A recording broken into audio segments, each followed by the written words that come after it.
Right మనతో పాటు POW సంధ్య గారు ఉన్నారు. మరి ఇప్పుడు నిరసన ప్రదర్శనలో వారు కూడా పార్టిసిపేట్ చేయడం జరిగింది. అయితే రాష్ట్ర ప్రభుత్వానికి అదేవిధంగా ఇప్పుడు కర్రిగుట్టలో జరుగుతున్న కర్రిగుట్ట 2 ఆపరేషన్కి సంబంధించి అప్డేట్స్ మీద అదేవిధంగా మరి దీన్ని ఆపాలంటూ కూడా మానవహరణం జరుగుతున్నట్టు కూడా వారు వాదిస్తున్నారు. వారి యొక్క వాదన కూడా విని ప్రయత్నం చేద్దాం. అమ్మ చెప్పండి, ఇప్పుడు కర్రిగుట్టలో ఆపరేషన్ 2 అవసరం అంటారా? ఆల్రెడీ కర్రిగుట్టలకి సంబంధించిన కగార్ ఆపరేషన్ కొనసాగుతుంది కానీ మళ్ళీ కర్రిగుట్ట 2 అని చెప్పి ఒక పేరు తీసుకురావడం, అదేవిధంగా ఇప్పుడు మరి అక్కడ లోపల చుట్టుముట్టి అంటే DRG బలగాలు కానీ అదేవిధంగా మిగతా CRPF బలగాలు కానీ సో రౌండప్ చేయడం ఎలా తీసుకోవచ్చు అంటారు? ఆపరేషన్ గ్రీన్ హాంట్ నుంచి ఆపరేషన్ కగార్ వరకు కూడా ఆదివాసీల విధ్వంసమే వాళ్ళ లక్ష్యం. ఆదివాసీల హక్కుల పరిరక్షణ ఏ పాలకులకి ఎజెండా మీద లేదు. అభివృద్ధి అంటే అభివృద్ధికి ఒక అర్థం ఉంది. ప్రజల కేంద్రంగా జరిగేదాన్ని అభివృద్ధి అంటారు. ఆదివాసీలు కేంద్రంగా ఆదివాసీల కోసం జరిపేదాన్ని అభివృద్ధి అంటారు. ఆదివాసీలను చెల్లాచెదురు చేసి చెట్టుకు పుట్టకు చేసి వాళ్ళ బతుకు ఆగం చేసి వాళ్ళని అడవి నుంచి గంటేసి అది వాళ్ళ కోసమే అంటే అది మోసం, అది అభివృద్ధి కాదు.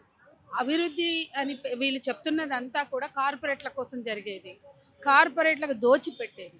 జల్ జంగల్ జమీన్ ఇజ్జత్ హమారా అని పోరాడుతున్న ఆదివాసీల కాళ్ళ కింద ఉన్న భూమిని కొల్లగొట్టడం, ఆ భూమి కింద ఉన్న ఖనిజ సంపదని దోచేయడమే వీళ్ళ లక్ష్యం. అందుకే ఆపరేషన్ కగార్ అన్నారు, డెడ్ లైన్లు పెట్టారు. ఆ డెడ్ లైన్కి పూర్తి కాదేమో, ఇంకెక్కడైనా అరకొరగా మిగిలితే వాళ్ళని కూడా చంపేయడానికి కోసమే ఆపరేషన్ 2 తెస్తున్నారు, ఆపరేషన్ కగార్ 2 అని. ఆపరేషన్ కగార్ అయినా దాని 1 అయినా 2 అయినా డెడ్ లైన్లు అయినా ఎందుకు? ఈ ప్రజల మీద యుద్ధం చేయడాన్ని ఏమంటారు? తమ ప్రజల మీద తామే యుద్ధం చేస్తున్నారు. చాలా సిగ్గుపడే విధంగా ఓ 26 జనవరి రోజో ఒక 15 ఆగస్టు రోజో కాదు, వాళ్ళ మీద యుద్ధం చేసి ఆ ప్రాంతం వాళ్ళ చేతుల్లో కైవసం చేసుకుని అక్కడ జెండాలు ఎగరేస్తున్నారు. అంటే వాళ్ళు ఏమని చెప్తున్నారు అన్యాపదేశంగా? ఈ ప్రాంతంలో మేము యుద్ధం చేసి ఈ ప్రజల్ని ఓడించి ఇక్కడ మేము జెండాలు ఎగరేస్తున్నాం అని చెప్తున్నారు. కాబట్టి యుద్ధం ఎవరి మీద? అక్కడ ప్రజల మీద. జెండా ఎగరేస్తున్నారంటే ఎక్కడైనా నక్సలైట్లను పట్టుకుంటే జెండాలు ఎగరేస్తారా? నక్సలైట్లని అరెస్ట్ చేస్తేనో ఎన్కౌంటర్ చేస్తేనో జెండాలు ఎగరేస్తారా? అంటే ఆ ప్రాంత ప్రజల మీద మేము ఆధిపత్యం. అట్లా చైనా భూభాగంలోకి వెళ్ళి జెండా ఎగరేసినట్టు పాకిస్తాన్ భూభాగంలోకి వెళ్ళి రకరకాల ఫీట్లేసి రకరకాల మాటలు చెప్పి యుద్ధాలు చేస్తున్నామని కోట్లు బడ్జెట్లు ఖర్చు పెట్టి ఆ బార్డర్లలో ఉండాల్సిన వాళ్ళని తీసుకొచ్చి మధ్య భారతంలో పెట్టి ఇవాళ యుద్ధం ప్రజల మీద చేస్తున్నారు. అత్యాచారాలు ఎందుకు జరుగుతున్నాయి? FIRలు ఎందుకు కావట్లేదు? లైంగిక దాడులు ఎందుకు జరుగుతున్నాయి? పసిపిల్లల్ని ఎందుకు చంపుతున్నారు?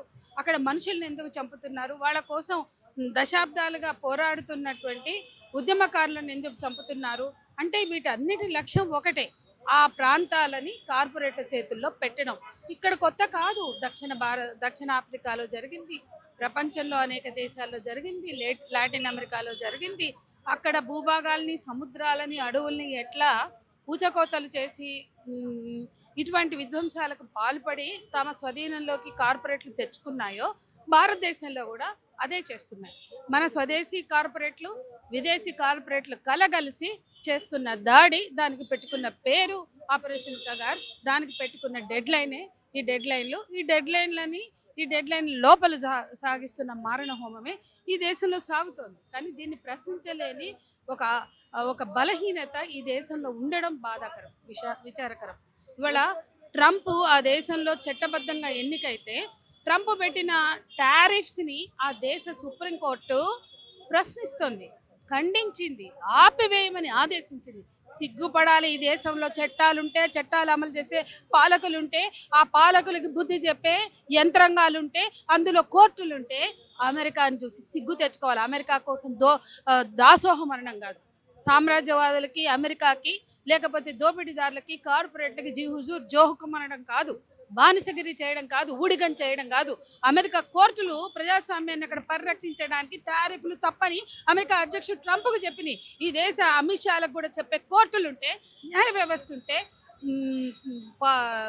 జడ్జీలు ఉంటే, ఒక న్యాయ వ్యవస్థ ఉంటే ఇప్పుడైనా ఈ ఊచకోతని మారణహోమాన్ని ప్రశ్నించాలి.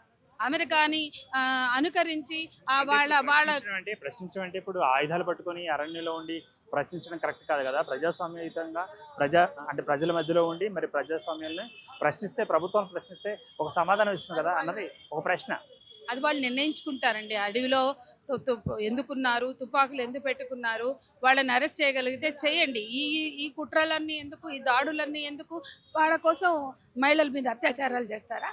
వాళ్ళు తుపాకులు పట్టుకుంటే ఆడవాళ్ళని ఊచకొత్తలు కోసుకుంటూ వెళ్తారా, అత్యాచారాలు చేసుకుంటూ వెళ్తారా? సోనీ చెప్తోంది కదా, అక్కడ ఉండే మామూలు పార్టీలు కూడా చెప్తున్నాయి ఆడవాళ్ళ మీద జరిగిన అత్యాచారాలు ఎందుకు ఎఫ్ఐఆర్లు చేయట్లేదు, ఎందుకు ఆమోద ముద్ర వేస్తున్నారు అంటే భయభ్రాంతులకు గురి చేయడానికి ఆడవాళ్ళ మీద అత్యాచారాలు చేసి ఎఫ్ఐఆర్లు కూడా చేయకుండా వాళ్ళు తుపాకులు పట్టుకుంటే తుపాకులు పట్టుకున్న వాళ్ళతో తెచ్చుకో, కానీ అక్కడ ఉన్న అమాయకులైన ఆదివాసుల మీద ఎందుకు ఈ దాడులు, ఎందుకు ఈ విధ్వంసాలు, ఎందుకు వాళ్ళ బతుకుని కల్లోలం చేస్తున్నారు, ఎందుకు వాళ్ళని భయభ్రాంతులకు గురి చేస్తున్నారు?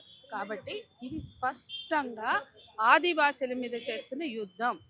చట్టబద్ధంగా ఆలోచించినట్లయితే, చట్టం గురించి ఆలోచించే బుద్ధిజీవులు ఈ దేశంలో ఉంటే, మైకు పట్టుకున్న మీడియా వాళ్ళు ఎవరైనా ఉంటే, ఇవాళ దోపిడి కోసం కంచి సంపదని కొల్లగొట్టడానికి చేస్తున్న యుద్ధంగా భావిస్తారు. నీ దేశ ప్రజల మీద నువ్వు యుద్ధం ఎందుకు చేస్తావని ప్రశ్నిస్తారు. ఎవరో తుపాకీ పెట్టుకుంటే ప్రజల్ని ఊచకొత్తలకు వస్తారా? పిల్లల్ని చంపుతారా? స్కూల్కి వెళ్ళే పిల్లల్ని, పసి పాపల్ని చంపుతారా? 6 నెలల పిల్లని చంపుతారా? ఇంతమంది ఆడవాళ్ళ మీద అత్యాచారాలు చేస్తారా?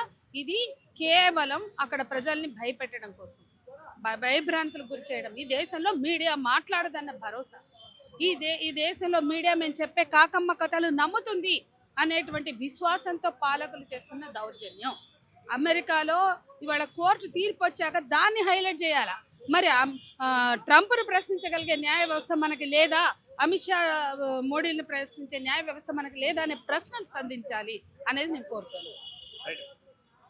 రైట్, మొత్తంగా చూసినట్లయితే మరి పిఓడబ్ల్యూ సంధ్య గారు మరి తమ యొక్క అభిప్రాయం వ్యక్తీకరించారు. మరి ఇప్పుడు జరుగుతున్న అత్యాచారాలు కూడా మరి పోలీసులు పరిగణించాలి. మరి పోలీసులు అదేవిధంగా మరి సిఆర్పిఎఫ్, అదేవిధంగా డీజీఆర్ఎఫ్ వీళ్ళు కూడా అక్కడ అత్యాచారాలు చేస్తున్నారంటూ కూడా కొంతమంది ఆరోపణలు వస్తున్నాయంటూ మరొక కోణాన్ని ఆవిష్కరించారు. రాష్ట్ర ప్రభుత్వం అదేవిధంగా కేంద్ర ప్రభుత్వం ఎటువంటి చర్యలు తీసుకుంటుందో వేచి చూద్దాం.